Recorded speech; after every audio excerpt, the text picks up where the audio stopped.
మంచిర్యాల జిల్లా వ్యాప్తంగా భారీ వర్షం కురుస్తోంది. దీంతో పట్టణంలోని ఎన్టీఆర్ నగర్ కాలనీలోని ఇళ్లలో వరద నీరు చేరింది. వర్షం ఇలానే కొనసాగితే కొన్ని గంటల్లో మాతా శిశు ఆసుపత్రిలోకి వర్షపు నీరు చేరే అవకాశం ఉంది.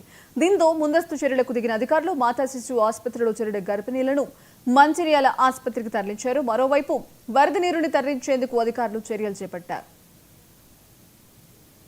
మంచిర్యాల నుంచి మాట్లాడుతున్నాను. ఇక్కడ ఎంసీహెచ్లో గోదావరి వాటర్ ఇప్పటికీ 8,20,000 క్యూసెక్స్ల వాటర్ వచ్చి ఉన్నది.